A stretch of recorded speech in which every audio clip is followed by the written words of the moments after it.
Good evening, and welcome to another edition of, We watched that movie, now we're gonna talk about it.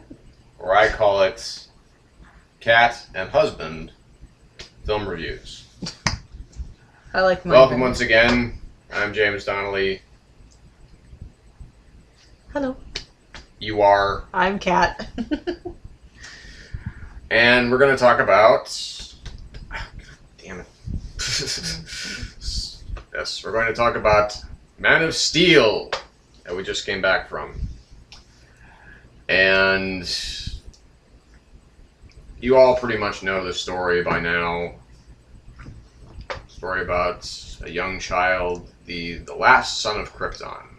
All of you out there who are watching this have read the comics, and you've seen the trailers. You've seen, basically who's in it. Zack Snyder directing after coming off of a relatively tepid adaptation of Watchmen, which is kind of being kind to it, and the really kind of awful Sucker Punch, which you've never seen that. But What? Sucker Punch. Oh, Sucker Punch, no. Yeah, and it's kind of terrible, and it's just such a bizarre mishmash of genres.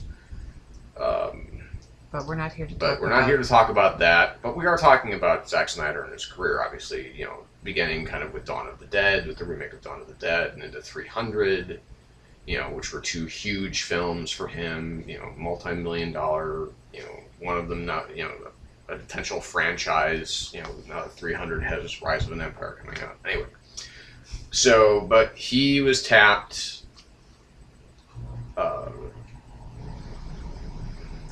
kind of confusingly to some of our collective dismay, if you will, to direct this, tentpole new franchise, to take charge of it. But when we heard that Christopher Nolan was going to be, he was going to be kind of he was going to be producing, and he was going to be kind of the co-storyteller, and David Goyer, who wrote he wrote Batman Begins, and kind of did story polishing on both Dark Knight and The Dark Knight Rises. And we have, of course, Henry Cavill, who nobody had even ever heard of before this film had ever come out, despite the fact that he'd been in some movies, but nothing big, and he was apparently on the Tudors. But that's, I think, how you're supposed to kind of hear about Superman. Is it's not supposed to be a big casting coup. But of course, Amy Adams as Lois Lane, Michael Shannon as General Zod, Lawrence Fishburne as Perry White, Kevin Costner as Jonathan Kent, Diane Lane as Martha Kent, Russell Crowe, of course, as Jor-El, and a slew of other character actors. Christopher Maloney. Christopher I did Maloney, not know Richard that. Schiff. I don't know who Richard Schiff is. He's the guy that played Emil Hamilton. But hey, yeah, Christopher Maloney, so I was happy. Because I like Chris Maloney. Yes. Well, I'd like to see him have a little bit more fun with the role, which is why I was looking forward to seeing him on True Blood, in which he did have fun. You get the sense that he was really enjoying himself being on a show where he got to play, like a fun character, as opposed to this. He's just kind of rehashing his whole kind of tough guy thing. The tough guy, I'm in charge type of character. But anyway, so we have our film's opening, of course, taking place, as you would expect, on Krypton. Now, this is a much different Krypton than what you've seen in the films previous to this. In the Donner films, in any of the Christopher Reeve films, and I call them Donner films because, he did direct like 75% of Superman 2 before Richard Lester came in, and then Bryan Singer's 2006 Superman Returns. And Krypton is in the midst of, it's about to blow up. because they're wasting all of their natural resources for some reason. We don't really kind of find, it's not really explained why they do that, but anyway, that's not really the point, because the point is eventually that Chris Brown is going to die, but that Jor-El and Lara, his wife, have decided to put their infant son Kal-El into a spacecraft. But with him, and Jor-El is currently in conflict with General Zod, because Zod, again, not quite sure of his motivations either, other than he sees himself protecting the important bloodlines of Krypton. They didn't really get into it. Well, which is fine, because we didn't need too much. But I mean, he's being set up as the villain, and the villain is very important to any hero's story. I mean, we get the sense that, obviously, we get the sense that what he does, he believes he's doing for the good of Krypton, but he seems to come off as kind of like this it's almost like a kind of a potential Hitler, where he's extinguishing other, the whole genocide thing. We'll get into that later, but there was one comment in the beginning, and I heard it was an interesting comment, but I didn't know if it was going to kind of set a tone for the moral of the story of the film. Okay. Moral and morality. Well, because you got Russell Crowe and Zod, they're talking. Zod makes or Russell Crowe, I don't know, one of them makes the comment. See, this is why I almost wish I would have had a pen and paper handy. I felt like taking notes. He makes some comment about, if we don't stop all this bickering, something will destroy itself. Or do you remember that? Something to that effect. Yeah. And I'm thinking, are we going to get political? I mean, we got all these idiots in Congress who just sit there and who are just sitting and bitching and nothing's getting done. I'm like, is this really the way we're going to go in this film? But it really didn't. Well, it didn't go that way. No, but there's always, the tale of Superman has always been allegorical, as we were discussing in the car. I mean, you see, Superman is essentially, he's a Christ figure, and so there's going to be some allegorical storytelling going on, because Superman is kind of meant to not just be kind of that savior figure, but he's also kind of a figure of the time that he's in.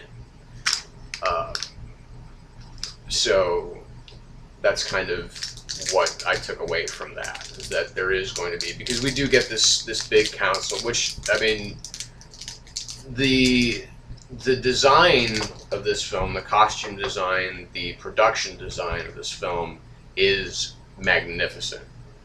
It's a really beautiful film from a standpoint of both, cinematography, special effects. I had a little bit of a problem at times with the cinematography. The herky-jerky camera movements. There were some times too much. There are some times where Snyder, I felt, got a little bit too handheld.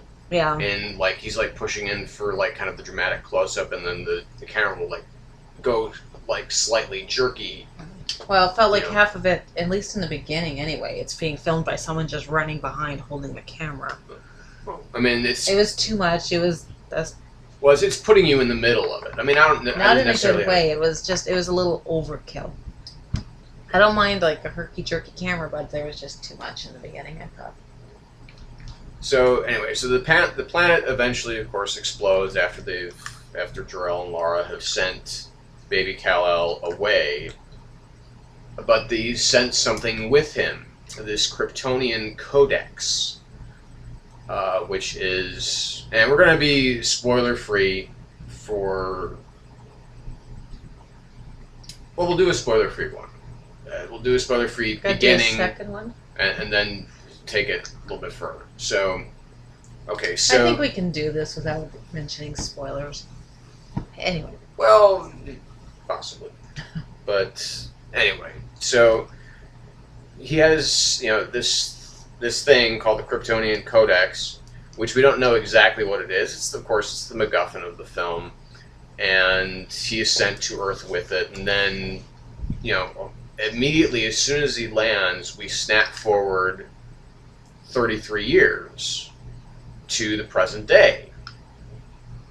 And he's working on a fishing boat, and, there's an oil rig that's on fire, and that's not too far away, and... they hear about this while he's on the boat. He goes basically to, rescue these people that are still there, and he does successfully, with these great feats of strength and everything like that. And then we see him kind of, odd jobbing it from here to there to wherever, and eventually winding up in... somewhere in the north. I mean, it's like the North Pole or something like that, or I think, or like Upper Canada, any part in Canada, the Great White North area.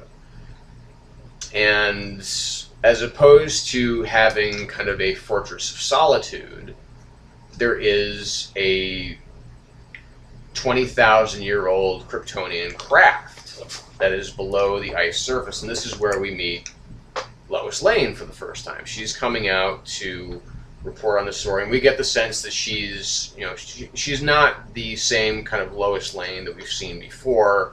She's a little bit more proactive. She's always still, of course, going to be in search of the big story. She's always going to be in danger because she's searching for the big story. And she's already a Pulitzer Prize winner, and which is kind of announced. That was a little unsubtle, but that's okay. She's just, I know.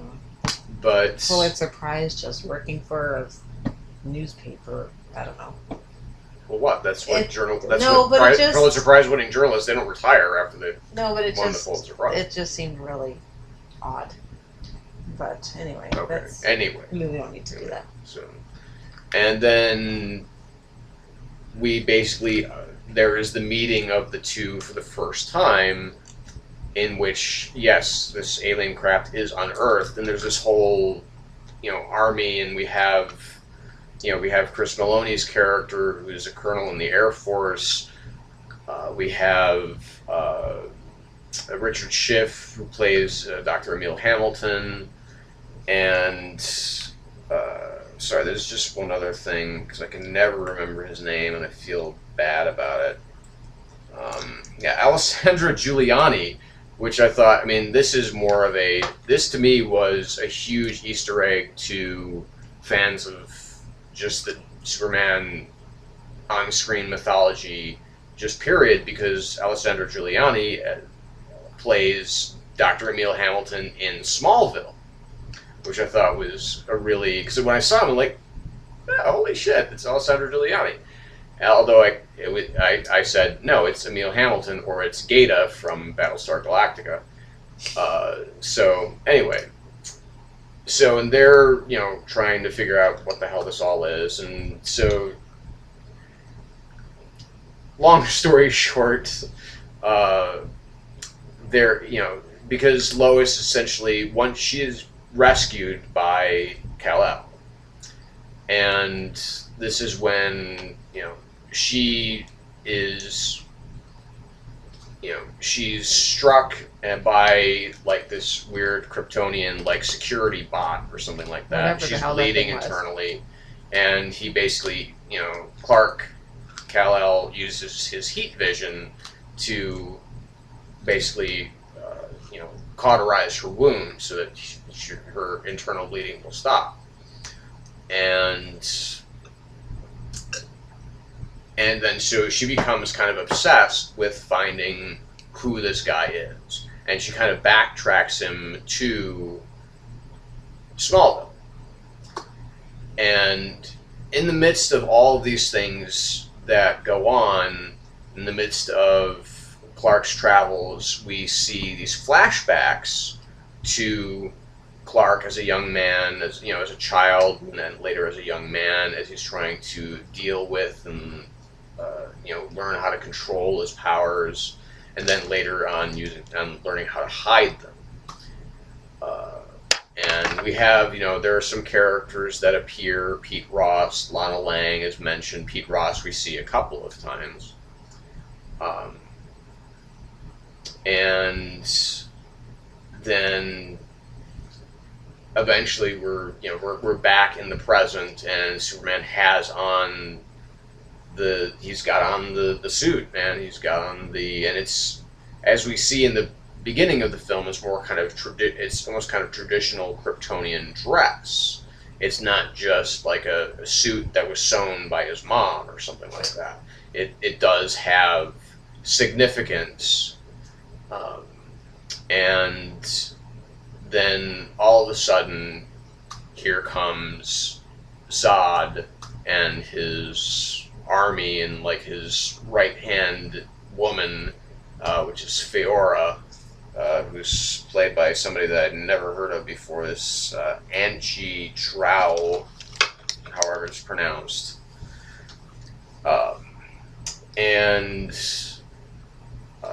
So again, somebody that doesn't exist, at least that I know of, certainly not in the Superman cinematic universe, and not to my knowledge, to the best of my knowledge, anywhere in any other part of the Superman universe. So, and he, broadcasts this, message basically demanding that. I thought everybody was just all watching The Outer Limits. Okay. The Outer Limits came on just over everybody's TV, computer, and cell phone. We are controlling the transmission. It's an interesting way of looking at it. But that's why she's here, is because, I'm here to give you kind of like the deeper look into the comic book ideas, and she's here, to give you the idiotic version of it. The audience version of it, and that's why we work so well together. So he arrives in his big kind of Mass Effect Reaper-like ship, which I thought was like, really? But anyway. Is that, or it reminded me of the kind of in District 9, that big ship when it's kind of hovering over Earth. That was a little bit more. That's a little bit more industrial looking. No, I know. That's just what it organic. Reminded me of. Either that, or between that and the Romulan ship in Star Trek. But anyway. Okay. Well, that's yeah. Okay, I can see that. So, anyway, so he wants the Codex. Now, again, we're not entirely sure what the Codex is. We just know that Zod wants it very badly.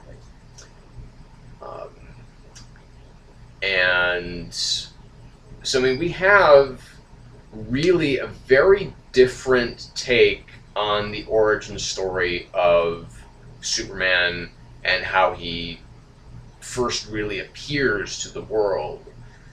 And, of course, conflict between Zod and Kal-El, because he's only referred to as Superman literally twice in the entire film. It's the same person saying it twice in the same sentence, pretty much. Right at the end, near the end of the film. Yeah. So that's really what it boils down to, is that this is a very, I don't know about unique, but it's a very different tale than what our kind of memory has committed to, is that we're used to following kind of a very linear structure. But here, and I think this is very much part of the influence of someone like Chris Nolan, is that it is kind of, you have like this, it has almost kind of a similar structure to Batman Begins, that it begins, he's a child, and then boom, he's an adult, and then we get more, and then we get versions of him as a younger man and everything like that.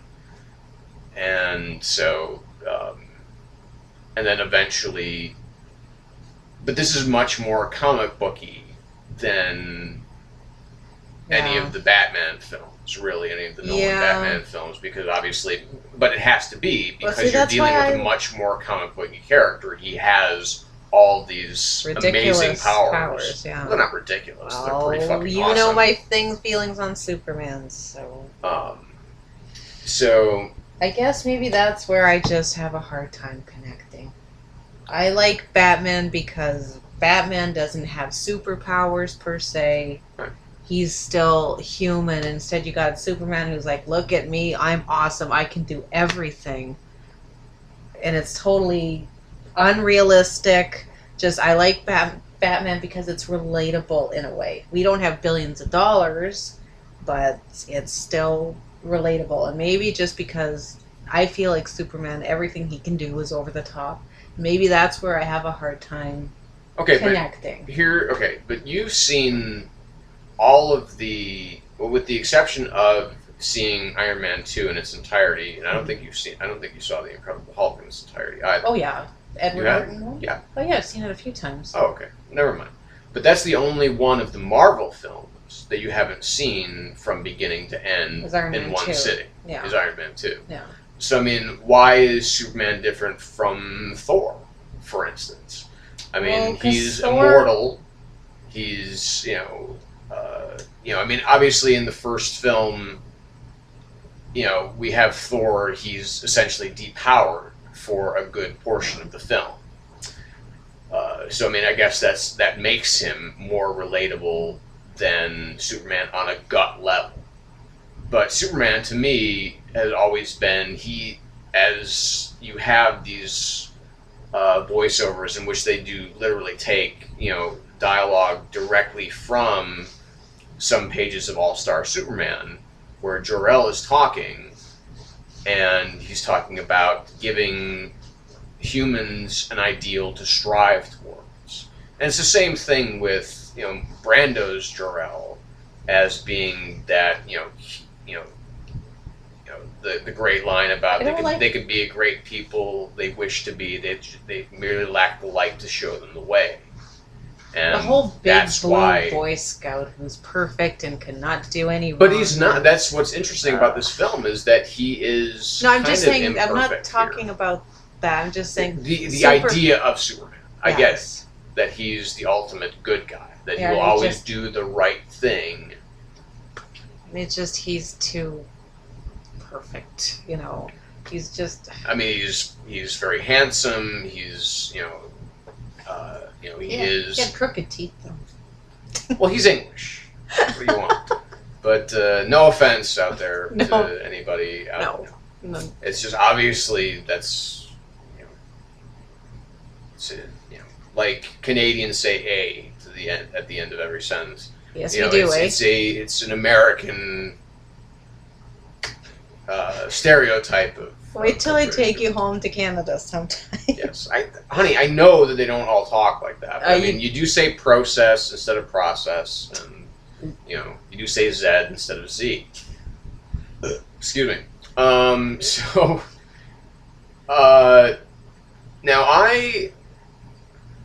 while not loving this film, liked it. I thought it was pretty damn good. I wasn't crazy about it. I did not hate it. It was not a bad film. I don't know. I left with very mixed feelings. I was bored in the beginning. It felt, honestly, very pretentious. It was trying to be more dramatic than it was. I didn't have a lot of emotion in the beginning. I'm serious. Don't look at me like that. This is where we totally disagree. Totally disagree. I don't know. The story was well told, but I don't know. It was just trying to be dramatic when it wasn't dramatic. It's kind of like if you play Final Fantasy. Okay. If you play Final Fantasy, I've played some of the Final Fantasy games on the old PS1. Just so you know, I don't play Final And, no idea what she's going to be talking about. well, I told you about this before. And one problem I had with those types of games, with certain RPGs, instead of just having a fight, the whole scene, he would draw his weapon and there would be the whole big Cutscene? cut scene with the flashing lights and the whole spinning of the picture, the scene, whatever. And it was epic, and it wasn't epic, it was overblown. When sometimes you just want to get to it, and that's what I felt was kind of going on here. It was just a little overblown. It was, and I've said this kind of thing before, a lot of style when it could have been a little more substance. Okay. Instead of the shots and the music, and it's like when he we talked about this in the car wash. Okay. We'll tell it to them because they don't know. But yeah, when he meets his father for the first time, it was just... Yes, the moment, okay. It was, you're expecting a little something. I mean, if you just met your father, even if it is... I don't know how much I can say. Okay, so we're going to put... Okay, at this point in time, we are going to put a spoiler tag on it because we are going to get into some spoilers territory. So, stop doing that. Just, anyway. Anyway, okay, so... so if I were to grade this, if you're going to stop watching now, I would grade this, I would say this is a 3.5 out of 5. I think that's stars. being a little bit generous. Okay, so what would you say? I would give it a 3. Or so 0.5 higher than what you... That's too generous for you. Well, okay, if we're going out of 5, I'm thinking like regular movies that are done out of 4. Yeah.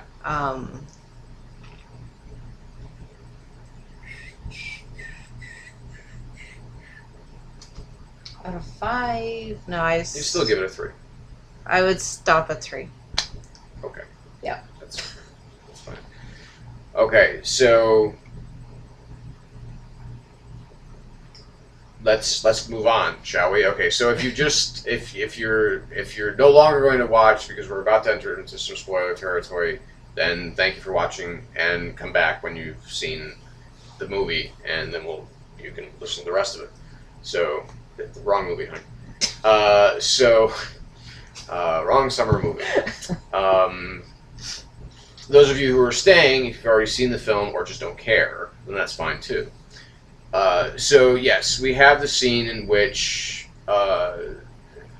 Raquel and Jor-El essentially meet for the first time. Now, it's not really him. It's well, yeah. It's a hologram. We know Again, or whatever. Most people watching that will know that. Oh, see, I don't know. I mean, Jor-El is a ghostly figure to his father, or to his son. No, he's always been represented as. Marlon Brando in the Superman films, he is a disembodied head, essentially. Okay. And it's just this giant head in the Fortress of Solitude that talks to him and That's teaches kind of him. morbid. I haven't seen it, so. Well, it's great. The original Superman, the movie, is great. So it's a terribly fun film until the last 10 minutes, in which it gets very unfun very fast. No, which one is it then when he rips the S off his jersey? Yeah, and throws it. Yeah, that's Superman 2. Oh, the second one. 2. And then they have they're themselves, they're holograms, they change positions. Yeah, it's all of a sudden the birth of these new powers that we've never seen before. But anyway, we're not reviewing that one. But in Smallville, he was just this great loud voice in the Fortress of Solitude. So I guess one of the parts that I guess if you kind of want to look at it that way, that kind of the Marlon Brando is kind of like the Wizard of Oz, if you will, in regards to the first Superman film, because he is just this big disembodied head, and then there's You know, and then the same thing with the Wizard of Oz, right? Until you pull back the curtain, it's just a little man. But it lacked kind of that moment lacked kind of the grandeur in this film of that, because he's just meeting this hologram of his father. He's the same size as he is, and the fact that they're just kind of speaking there to was each no other, emotion. It's like it was very kind of cold. It's not like I'm like, dude, you just met your father. But he's not meeting no, him. But at the he's same time, seeing him. You would expect to have some emotion or have like a shit ton of questions. Well, he does. He starts out asking questions immediately. Not really. Yeah, yes. he does. Like what? One question? It's like yes, a couple questions. Why am I here, and why didn't you come with? It's like, I mean, those are two pretty important questions. Why am I here? Blah blah blah. You know, it was just. Well, I mean, he's had a lifetime to think about these questions, though. No, so, I mean, but when he it's finally just it was. I'm not saying it didn't lack. I didn't say Russell Crowe was great. I liked Russell Crowe in it. He was really good, and this is obviously a much more physical Jor-El than you've ever seen before. I mean, because who played him before? Marlon Brando. Okay, so I mean, that was a guy that didn't move around a whole lot, at least not at that time in his career. You know, he sat around a lot and he talked. They made him an offer he couldn't refuse. Exactly. So I mean, this was and the offer was apparently eating your weight in pizza. So,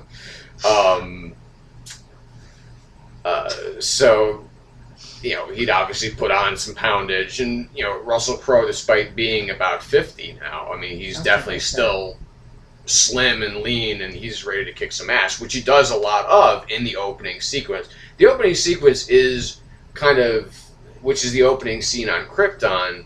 You have this, like I said, this almost kind of this hellscape of a planet. It's not the serene kind of ice that we've seen in other representations on film of Krypton, or in the cartoons where it's like teeming with life and activity or anything like that. It is just it's almost like a wasteland, and there's these great, you know, like spiring towers and everything like that. But aside from that, it's just like nothingness. It's like red sand, and it's kind of ugly. It's kind of beautiful in its ugliness, just the way the design of the planet. That's what Mars is going to look like when we all move there. Right. Not anytime in our lifetimes. And not in yours either, if you're watching this maybe 100 years in the future.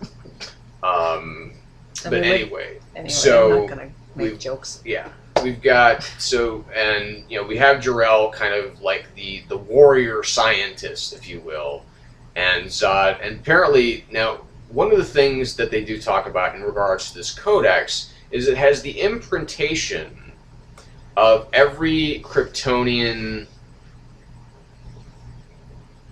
all Kryptonians' DNA, because the one thing that's really special about Kal-El is that he's the first natural Kryptonian birth in centuries, because every other child is genetically engineered to be kind of what they are. Like Zod, you know, Jor-El is bred to be a scientist. Zod is bred to be a warrior. Cloning. Well, it's not cloning. I mean, they are individual, but they are bred for a specific purpose. And this is because basically what Zod ultimately wants is that he wants to recreate Krypton on Earth. And he's willing to wipe out the entire planet to do it. So, you know, and this is where we have this idea of, you know, it's like, you know, there's this great scene, I thought it was great anyway, on board Zod's ship, where, because Zod has chosen also, when he's demanded the kind of that the world give him Kal-El, that he also has insisted that Lois Lane come along too. There's not really any divining to his purpose, other than he knows that this is the only other person that has had any kind of like attachment or contact with him. I mean, that's the only thing that I took away from it, is that she's a potential hostage. Even though he seems to come in peace, or not necessarily come in peace, but he doesn't seem to be overtly trying to blow shit up. And then it becomes a lot more overt as his plan begins to formulate. But anyways, there's a sequence on board the ship in which she, while she's kind of locked in her cell on the ship, and Kal-El is, honey, not on camera.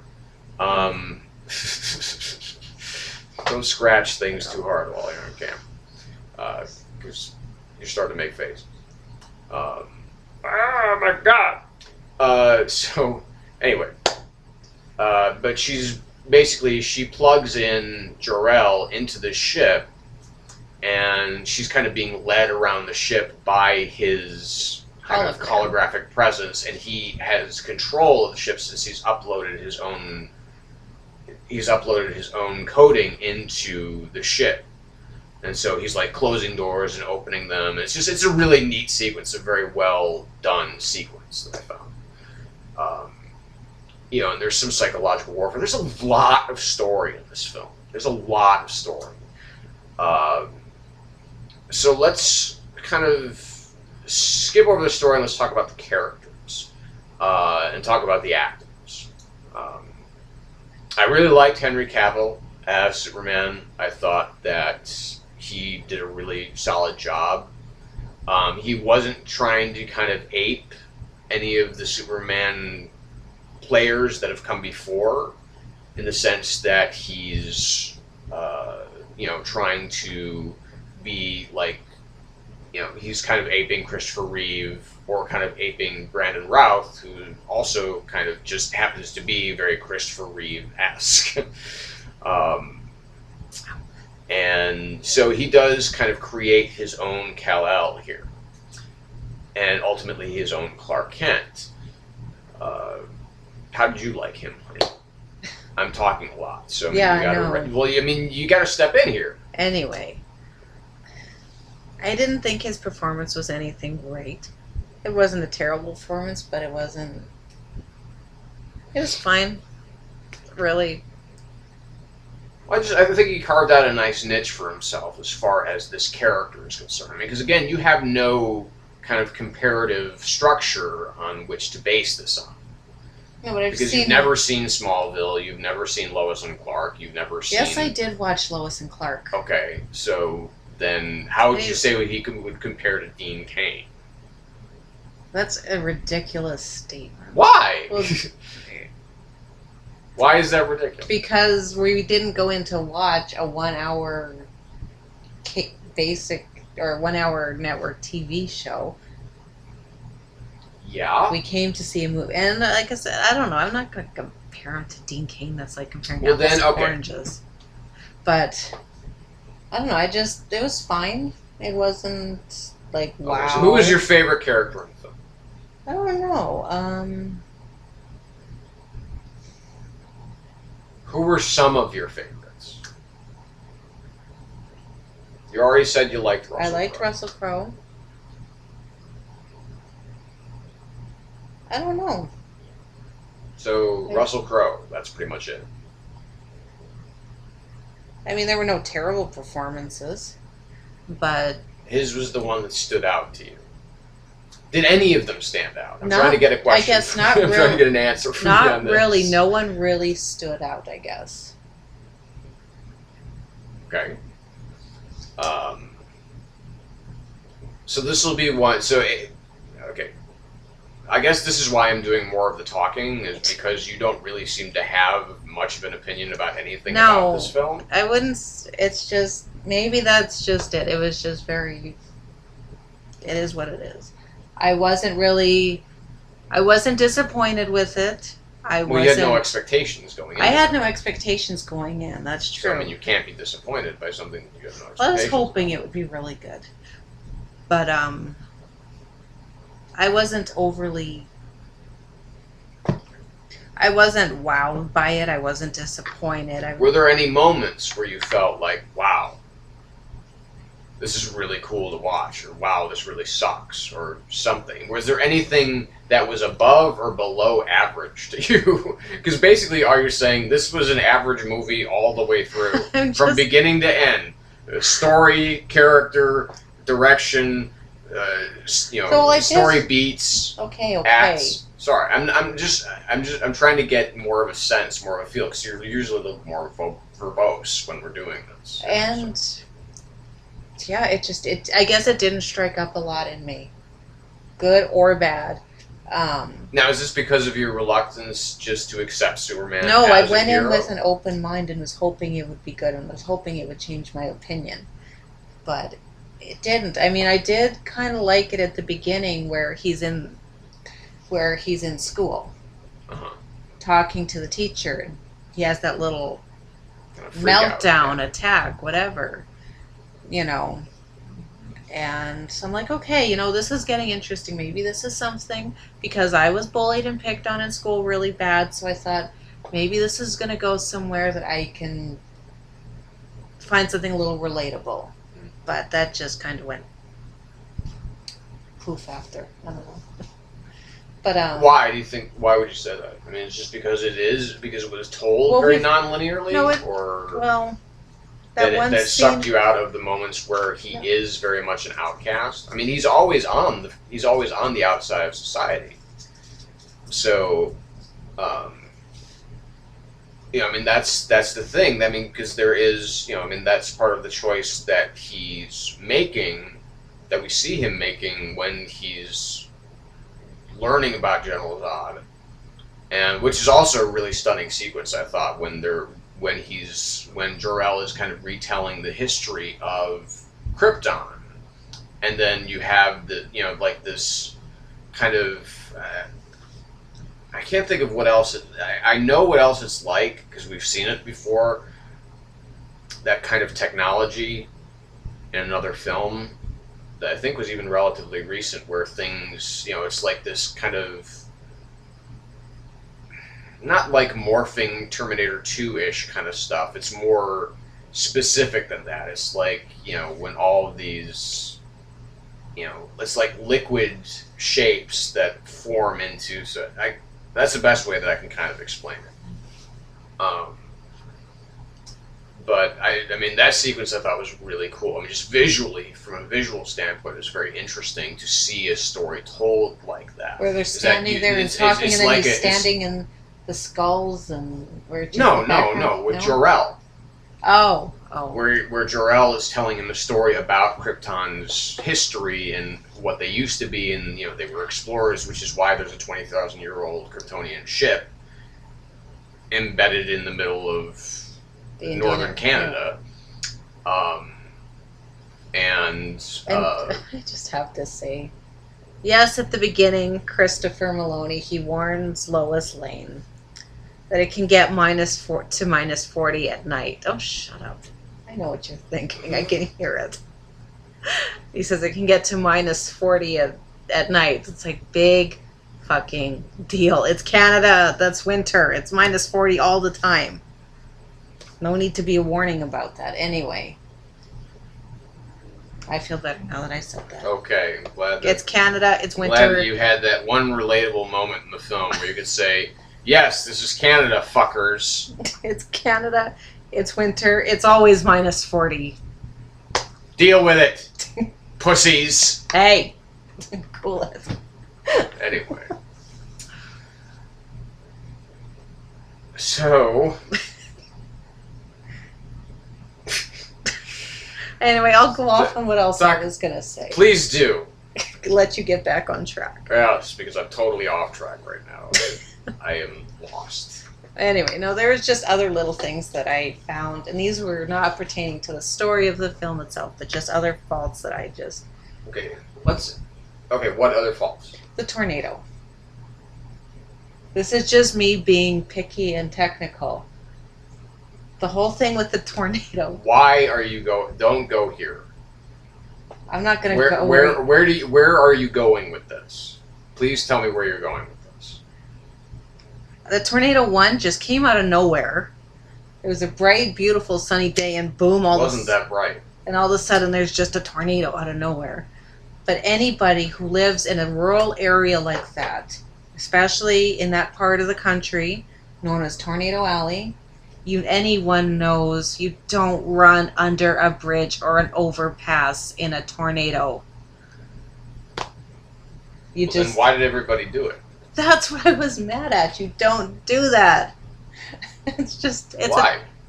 Because it'll create a vortex and it can suck you in and do a lot more damage. If you're in the middle of an open field and there's a tornado, you're supposed to lie down and make yourself as flat as possible. To crawl under any kind of overpass or structure like that can do a lot of damage. But I think it was so close at that point in time they could kind of see the trajectory of it. Anyway. Okay, see, and this is why sometimes I think that you just... Because that was easily the most emotional moment in the film for me. I cried. Because this is... Okay, we don't get Jonathan Kent's death by heart attack. We do get Jonathan Kent because there is this scene in which they're basically in the car, and kind of Clark pulls out. I loved Kevin Costner in this movie, by the way. I thought he was terrific. He was good. That's true. I liked Diane Lane a lot. I thought she was really good. I thought Michael Shannon a little over the top at some times, but I liked him. So Lawrence Fishburne, I felt, was just... That was kind of more of a nod than anything. It's like, okay, the Daily Planet exists. So I liken this film a lot to, as we were saying in the car, I liken it a lot to last summer's Amazing Spider-Man reboot. Is that it's fresh enough to have some different spins on the story, but it's familiar enough so that you know what beats that the story is going to take, more or less. So, but there's a lot of things, to me, that were wrong with Amazing Spider-Man that I think that they did right here.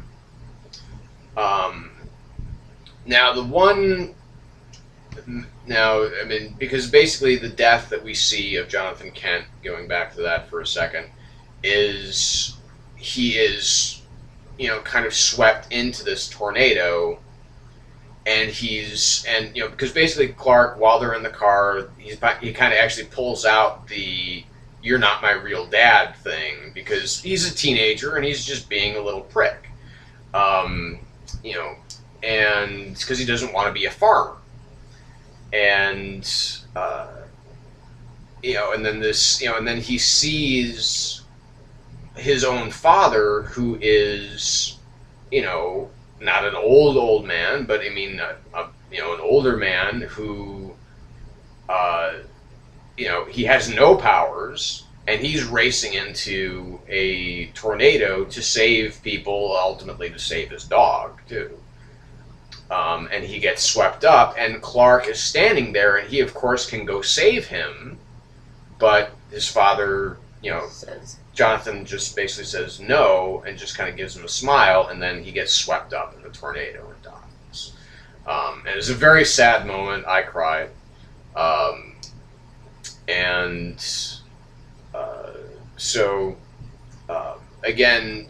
So it is playing around with it, and I like that scene. I like the content of that scene because it gave us that moment, where we see the kind of man that Kal-El is ultimately going to grow up to be. Because he sees, again, this man that has raised him race into a tornado to help people that he doesn't know, and, but just because he's there. And that's what that's ultimately kind of the ideal that Clark strives to be, is that he wants to be someone who is there. Now we don't see, there's no grand introduction of Superman to the general populace, like saving Lois Lane from in the helicopter or anything like that, or saving Air Force One or any of that stuff. We just basically get he's there. He just appears and the flying stuff is gorgeous. We actually get a bit of him kind of learning how to fly, where it starts as just leaps and then eventually becomes flying, and then we have this second act. I think some IMAX type moments would have been cool for the Oh flying. yeah, I mean there's definitely instead of just watching him fly around, it would have been nice to kind of have maybe some first person type of. Yeah, but I mean that's anybody can do that. I mean, but to show him flying, him flying, whatever. From his point of view. Yeah, just something like that would have been cool. Well, I mean, it didn't change it for me at all. I like seeing him fly as opposed to like being with him as he's flying. Because you can go to just about any film that has sky stuff in it, and you can see a first person, Chronicle has a lot of that. I know, that's what I was thinking when I was watching that scene.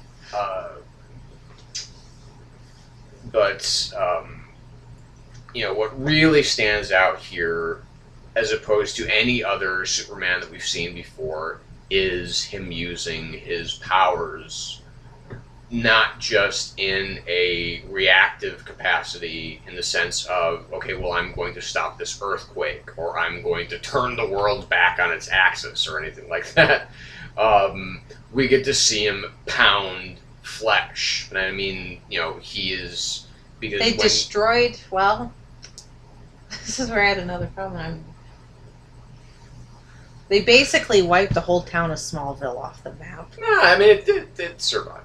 And I'm sorry I have to say this, Smallville is, from what I can tell, a small rural town. I grew up in a very small rural town. You're not going to find a 7-Eleven. You are not going to find an IHOP. You probably wouldn't even find a Sears in what it looked like in that kind of town. So that's another thing. I know that you have to get corporate. This is really nitpicky stuff. It's just you wanted my take on it. Okay, I do, but I mean, it's just those things. Really nitpicky stuff. I'm just saying.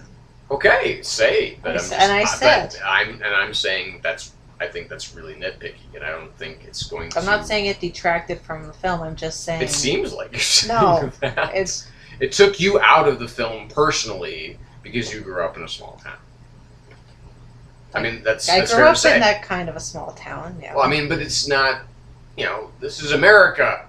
You grew up in Canada. It is more desolate by definition. There's a lot more land there than there is population, and we have... That's true. A lot of population here, and not as much land as you have, because a lot of it's uninhabitable. But anyway.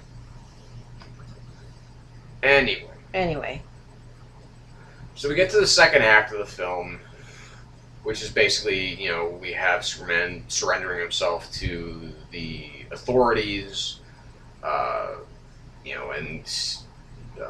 and then eventually surrendering himself to Zod. There is no kneel before Zod in this film, just so you know. Which was refreshing, to be perfectly honest. But, because we've seen Zods, we've seen a couple of Zods. We've seen Terrence Stamp play Zod, and we've seen Callum Blue play Zod on Smallville. There are some neat little Easter eggs. There's some LexCorp trucks. So we know that Lex Luthor is part of this universe, obviously, but there's no Lex Luthor in the film. No, but there's a lot of... In downtown Metropolis, there's LexCorp on a lot of buildings, too. I didn't really notice You that. You didn't? No. Oh, no, I did a few times. Okay.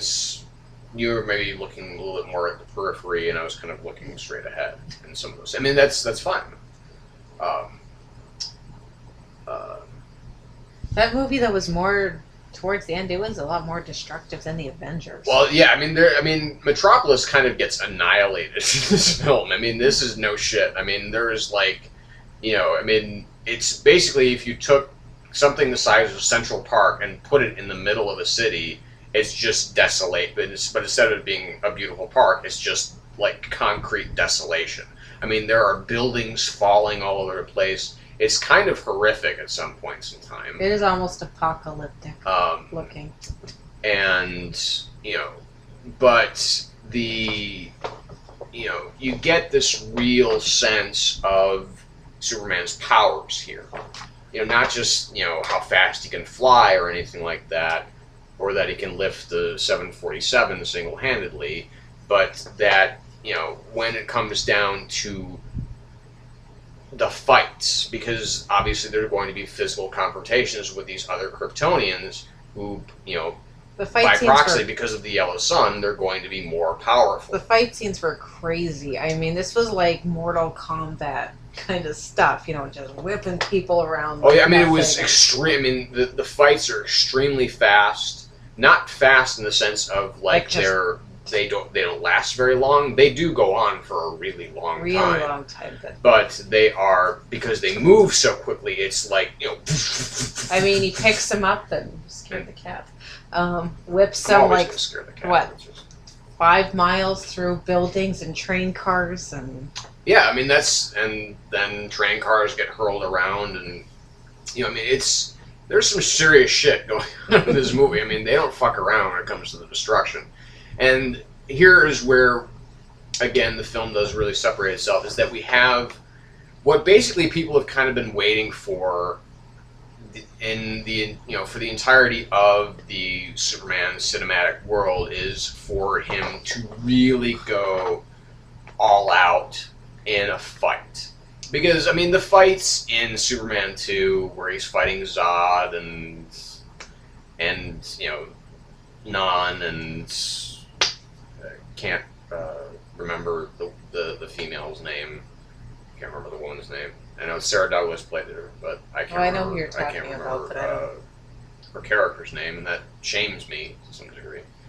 But anyway, I guess you just remember Zod because he says his name about 5 billion times in that film.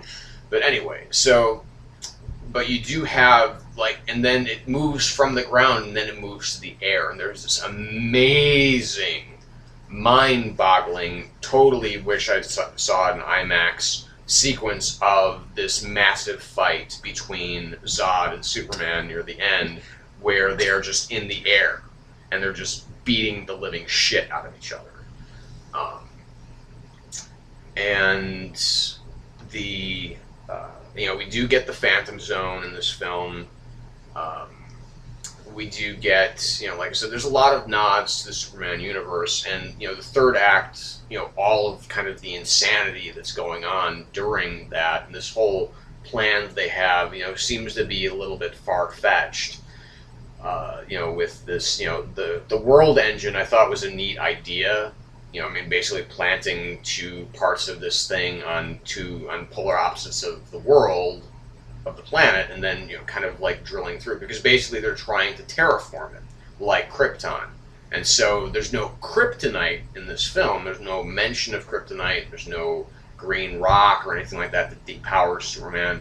But it's just when he starts to experience Krypton's atmosphere during he rejects it. In this world engine sequence, he's starting to get weakened. And then he bleeds, and then he. Yes, and when he goes to Zod's ship, the atmosphere on that is different. It is Kryptonian rather than on Earth, so he's puking up blood and stuff like that, because he's mortal, if you will.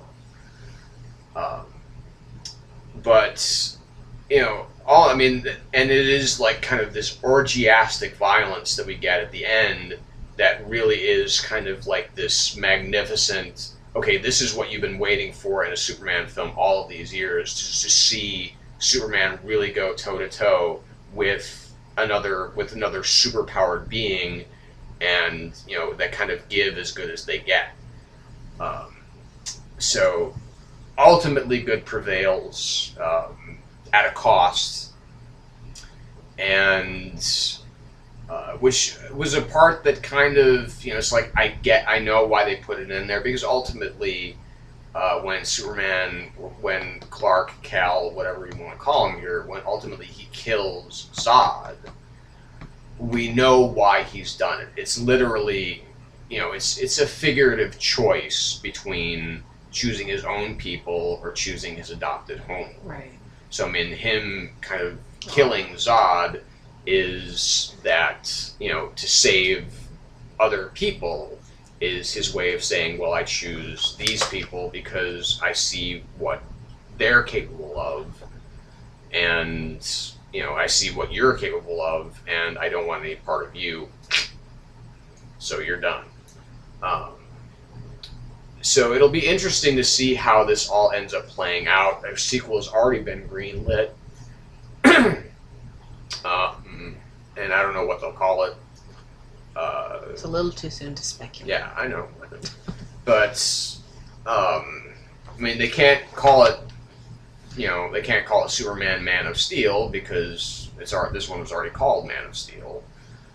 They can't call it Man of Tomorrow because that just sounds weird. Because that, he's been referred to as the Man of Tomorrow as well. Okay. In his comic history. And so it'll be interesting to see this franchise come back. I'm hoping that it comes back a little bit stronger with some more kind of world building as far as expanding the universe of Clark Kent, because eventually by the end he takes out the glasses and he comes to the Daily Planet. I'm sorry, that is my biggest complaint about Superman. What? Honey, you have so many complaints about Superman. Totally, it's and they're all your biggest complaints. Well, it's like wow, glass is like the ultimate disguise. Look, I'm Superman now. Are people that stupid that they?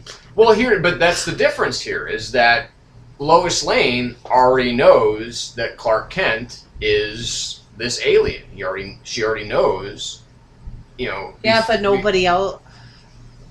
That he's Superman, and I mean, again, it's all about as something I'm sure that we'll see. I'm sure that he'll kind of change himself into just like posture wise, and his kind of inherent maybe a little bit of clumsiness and stuff like that.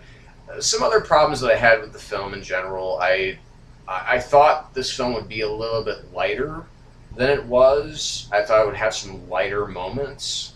Because this film is pretty heavy from beginning to end. There isn't much. There's some moments of humor, obviously, but this is it's not dark. It's just it's always serious. It doesn't take its characters really for granted, but it also doesn't really allow them to have any fun either. There's a little bit of fun, of course, to be had here and there, but I mean, like. If you'd seen the first film and you know what I'm talking about, like, when Superman confronts the cat burglar who's climbing up the building and he's just standing there, is like, something wrong with the elevator? And, I mean, it's an awesome, hilarious moment, and there's none of that here. There's no really big kind of laugh, oh, I feel good now, scene, because everything is being propelled forward at kind of this insane pace once it gets to the second act.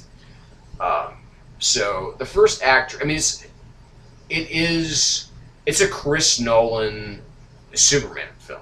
It really is kind of more his baby than Zack Snyder's, because he co-wrote the film, or at least he co-plotted it with Goyer, and Goyer wrote the screenplay.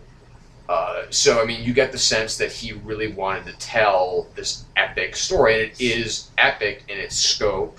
It's epic in its storytelling. It just lacks kind of some of the emotional cohesion that you want from these characters. The one thing I will give it credit for, I mean, over the past few years, we've seen so many superhero films, and they've all been origin stories. And unfortunately, the origin stories are all kind of similar. But at least this didn't follow the same plot that a lot of them had. It wasn't your standard ordinary person suddenly realizes they have ordinary powers and they have extraordinary powers. An ordinary person having ordinary powers, that'd be interesting. That's Batman. That is Batman, really. That's true. He's just an ordinary man. But trains himself. Right. But it's just you have the ordinary person who realize they have all these extraordinary abilities. They go crazy with them, but then they have to get smart about They it. have to ground themselves. With great power comes great responsibility. Yes, the humility factor ultimately and it's just has to sit in. That's what a lot of the superhero story origins have been. They've followed that formula. And this did not quite follow that. It was differently done, so at least that was refreshing to see. If this has a parallel as far as any film that's come out recently is concerned, as far as a superhero film, I would say it would be Captain America. Because here's a guy who, he doesn't have power, and he gets power, but he's still the same guy. He still knows responsibility, he still knows what it means to have this power once he gets it. He knows that he has to do good with it. And Superman has always been a very similar character in that respect, is that he needs, he knows what he needs to do, and ultimately he knows that he needs to use his powers and abilities for the good of mankind, for the betterment of mankind. And, again, there's no cat in the tree kind of scenario or anything like that, but I mean, we do get, a world-ending, an extinction-level event here that he has to stop. He has to stop genocide. Yes. So, I mean, some of the film will seem a little bit familiar. Some of it will seem quite different from what you've seen in the past. But overall, like I said, I mean, it is a rousing superhero film, even if it's not the most fun. Because, I mean, there were certain parts in the film where it was just like, I mean, you can feel, I was like feeling like the punches, and like when Superman's getting, he's getting his steam up and everything like that, I'm like right there with him, like, yeah, let's go. It's the only, I thought it was interesting, if you want to backtrack for a minute, when Superman was talking to Zod, instead of just standing there and listening to him tell his story, how everything is changing. The backgrounds, like... Oh, you mean this, where he's like the drugged scene, you mean? Where he like gets into his head, you mean? I think so. When they're on the ship?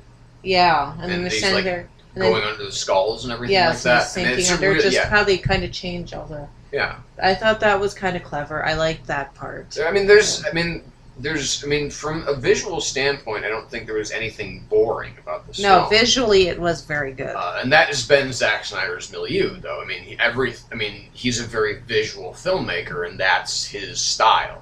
And I think that's one of the reasons that they brought in someone like Christopher Nolan, is because they know that Christopher Nolan's a good storyteller.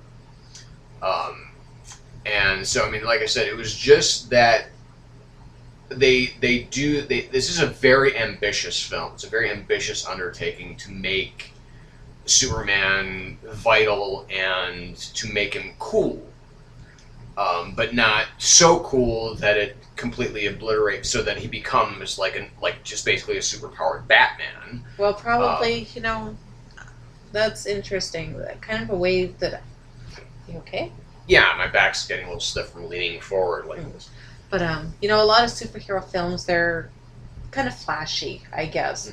Mm-hmm. Flashy enough that you can take your kids to them. And the kids will like all the cool action and the cool gadgets and toys.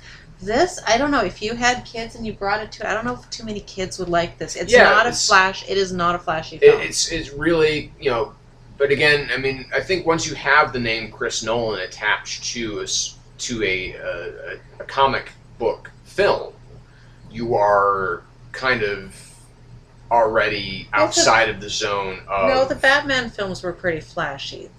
But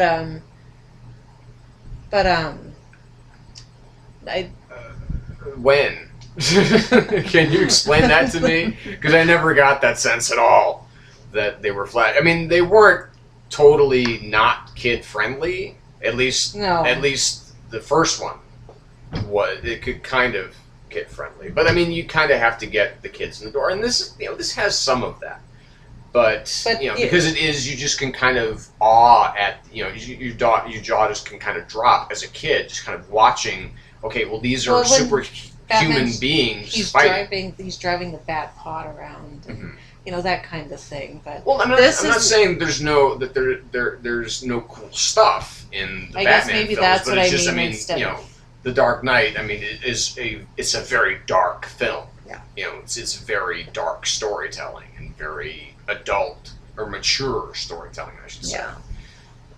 And you know, Dark Knight Rises kind of along the same lines, but a little bit more of the kind of just anyway.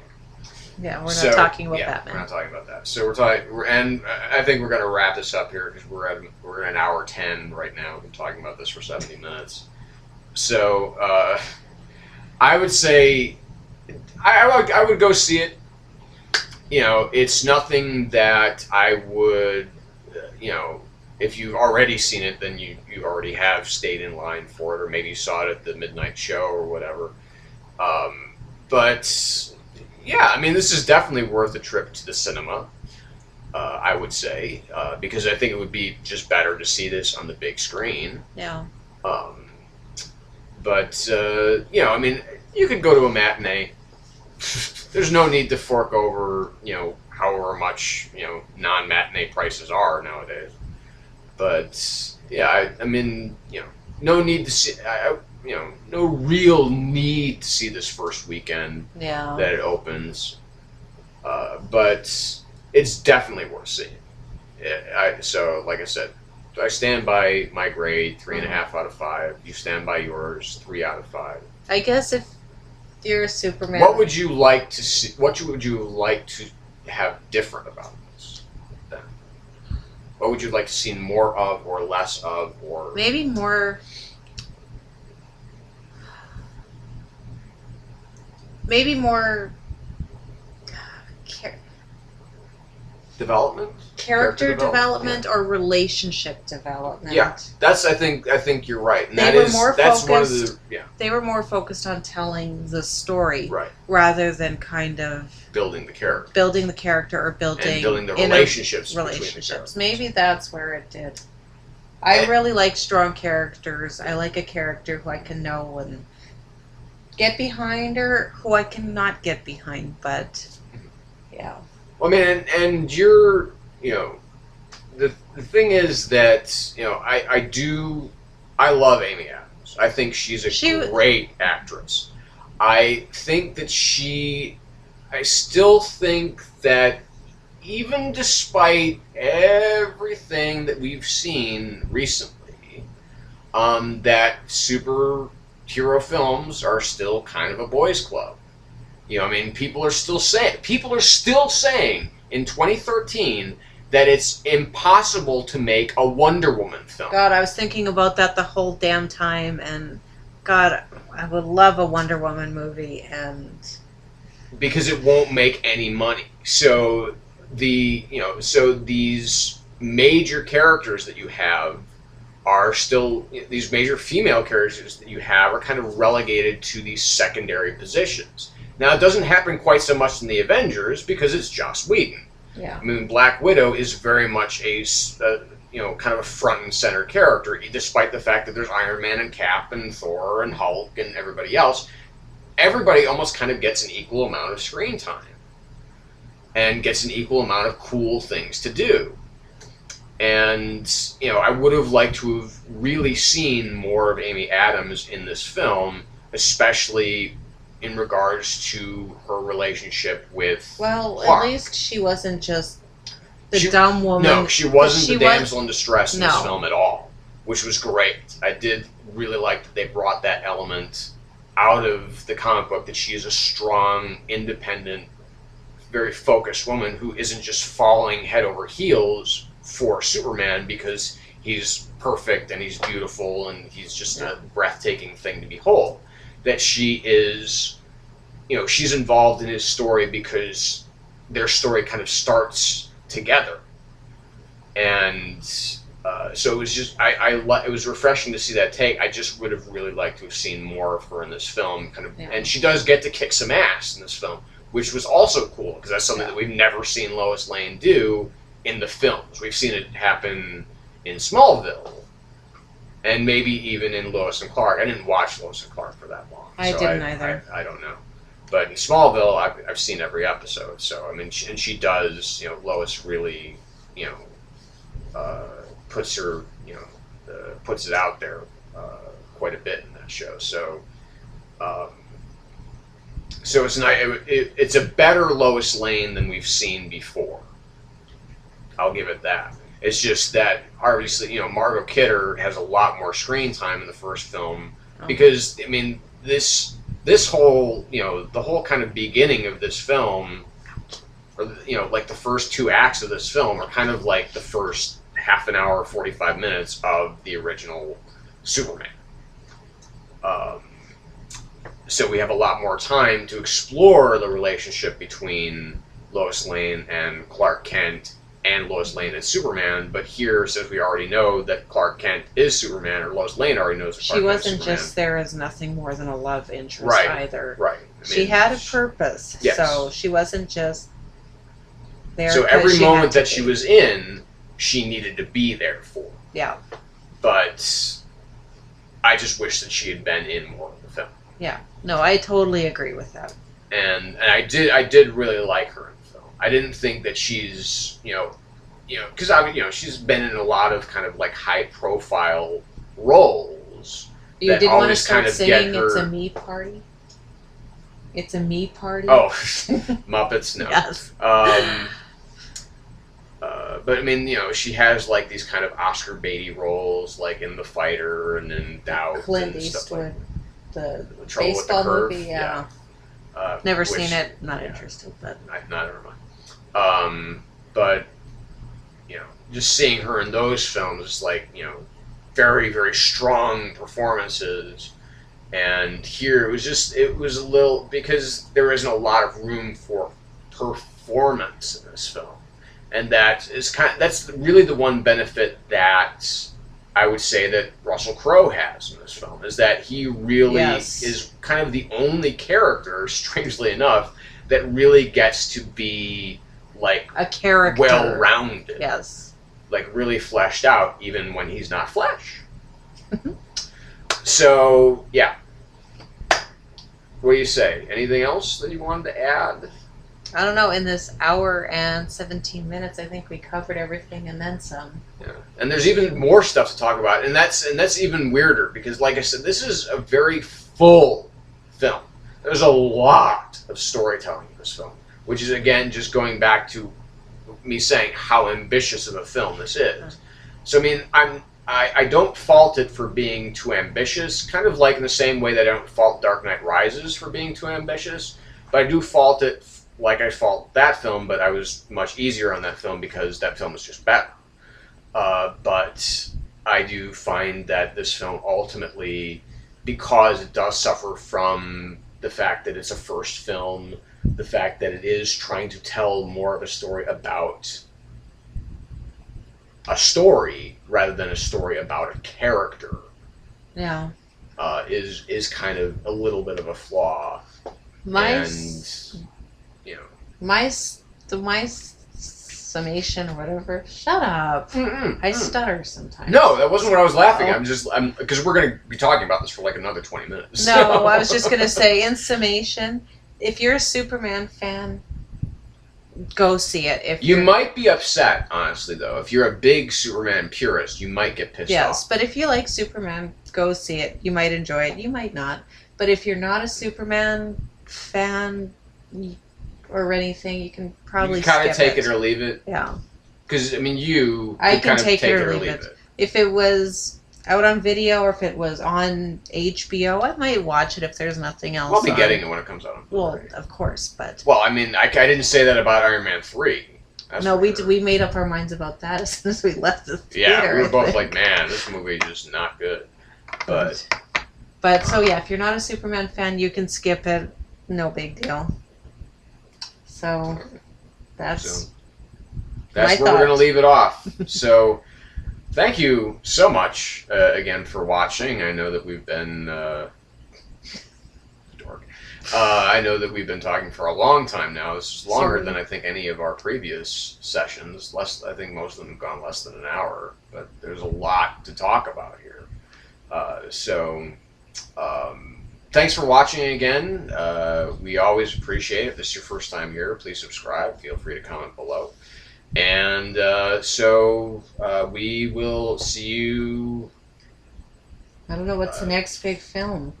Nothing really. Are we gonna do Monsters Inc. next week? I mean, Monsters University. Do you Monsters? Want to? Probably. I'm really looking forward to it. Okay. We'll see. Then we might do that. I mean, I know that there's other stuff that's coming out this summer that I really want to see that you don't care about. Like what? Oh, like Pacific Rim. Yeah. First of all, Elysium. The new Neil Blomkamp film. Oh yeah, I have to know more about that film. I think that's part of what's cool about it is that nobody really knows a whole lot about it. It just seems to be kind of that was what was so cool about District 9. What else is coming out though? Well, we got The World's End coming out this summer. What's that? Jesus, it's the Edgar Wright. Simon Pegg. Yes, Frost, yes, I love finale Simon Pegg. Of the Cornetto. Simon Pegg is my secret the Blood boyfriend. and Ice Cream trilogy. Cap.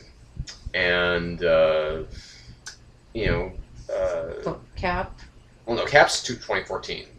Or am I thinking Thor: The Dark World comes That's out November. in November. Yeah. Okay. But until there is stuff between. We'll just go down the calendar. While we're here. We're not going to let you go yet. No, you can't leave. You're stuck here.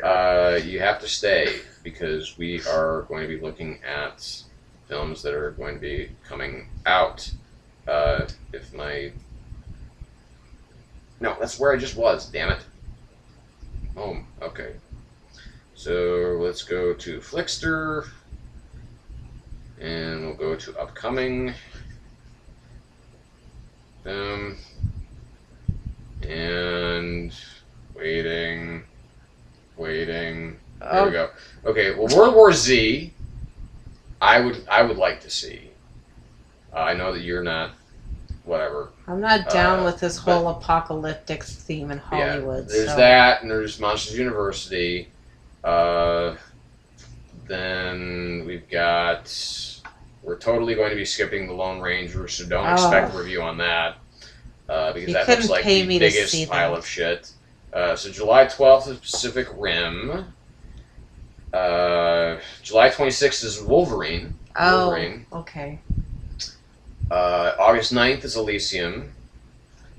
August 16th is probably nothing we would end up seeing, because there's Kick-Ass 2, which I'm definitely not going to be paying anything for. There's August 23rd, which is The World's End. And September 6th is Riddick. Then nothing until November. October 4th, which we have both Sin City: A Dame to Kill For. Oh, I didn't know that. And Gravity, the Alfonso Cuarón film that we saw the trailer for. I know that I don't know why you're not looking forward to that, but that looks so awesome to me. Because I love me some Alfonso Cuarón, and I love George Clooney, and that just looks really fucking intense. And we saw a trailer tonight. The first time I've seen the trailer for The Hunger Games: Catching Fire, and yeah, I don't think I'll be going to see that one either, because I just don't care. I mean, I like The Hunger Games. I think that's a pretty good movie, but I waited until that came on to cable to watch that, so I didn't even get it from Netflix.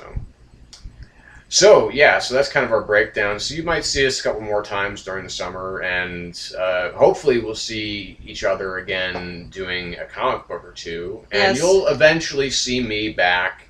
We'll be doing some cute little comic books in the upcoming. And the Shadow Gallery will reopen, hopefully soon. We'll see. I'm still kind of, there's still a lot I'm kind of working out on that. So, yeah. So, until then, thanks again so much for watching and staying with us for this long. And we will see you next time. Appreciate it. So, bye-bye.